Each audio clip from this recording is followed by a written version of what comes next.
I never thought my marriage would end like this. Not with a screaming match, not with lawyers, but with silence.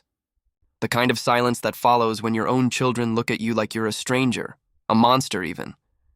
I used to think the worst thing in life was being betrayed. Now I know the worst thing is being the betrayer and living with the aftermath. My husband, Mark, and I had been together for almost 20 years. We met in our early 20s, full of fire and dreams. He was stable, hardworking, the kind of man who built a future brick by brick. I loved him, or at least I thought I did, and when we married, I believed it was forever. We built a home together, raised 2 children, Megan and Josh, and to the outside world, we were the perfect family. But somewhere along the way, I convinced myself that perfect wasn't enough. Mark worked long hours. He was dependable but predictable. I told myself I was lonely, that I needed excitement, passion, something more than the steady rhythm of suburban life. That's how I justified stepping outside our vows. It started with a coworker, Tom. Harmless flirting, lunches that lasted too long, text messages that went from innocent to suggestive. Before I knew it, I was sneaking around, making excuses to my husband and children, telling myself it was just a phase. Every time guilt pricked my conscience, I silenced it with the same lie. No one will ever know, but someone did know, Mark. I don't know how long he suspected. Maybe it was the late nights, the sudden attention I paid to my appearance, or the way I distanced myself from him in bed. I underestimated him, thought he was too trusting, too wrapped up in work and the kids to notice. I was wrong. He noticed everything. I found out the truth one Sunday evening. We had just finished dinner, and I was clearing the table when Mark's voice cut through the air. "Calm cold. Sit down," he said. "The kids and I need to watch something together." Something in his tone made my stomach flip. Megan and Josh were already on the couch, confused but obedient. Mark picked up the remote and turned on the TV. My heart began to race. And then I saw it. The video, grainy, shaky footage from his phone, but unmistakable. Me, with Tom, in a hotel room, laughing, kissing, touching. Every shameful detail on full display. My breath caught in my throat. "Mark, no, please, turn it off," I begged, rushing toward the screen. But it was too late. My children's eyes were glued to the images. Megan's face went pale, tears filling her eyes. Josh looked furious, his jaw clenched so tight I thought his teeth might break. When the video ended, the silence was unbearable.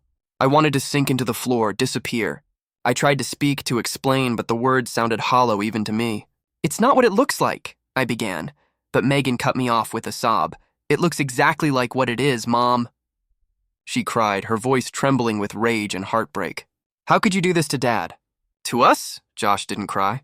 He just glared at me, eyes filled with disgust I had never seen before. "You're pathetic," he spat. "I don't even want to look at you." I reached for them, but they recoiled as though my touch was poison. The rejection stung worse than any slap.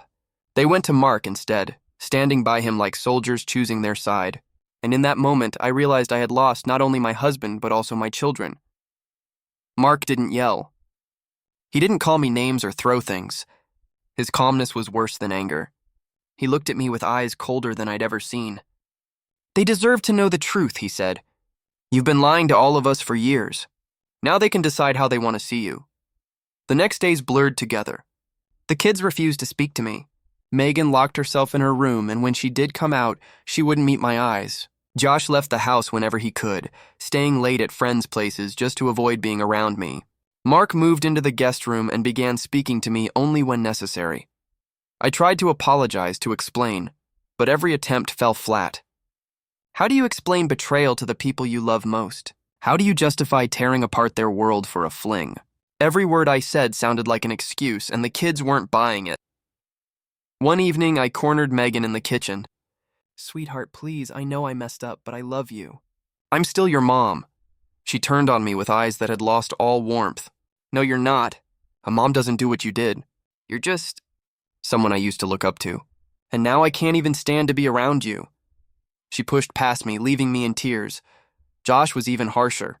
When I tried to talk to him, he snapped, "Save it. You ruined everything. Dad deserves better. We deserve better.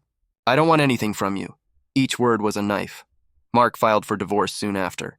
He didn't fight, didn't scream, just calmly handed me the papers. "You'll get your share," he said. but don't expect the kids to forgive you. That's not my decision to make. True to his word, he didn't poison them against me. He didn't need to. They had seen everything with their own eyes.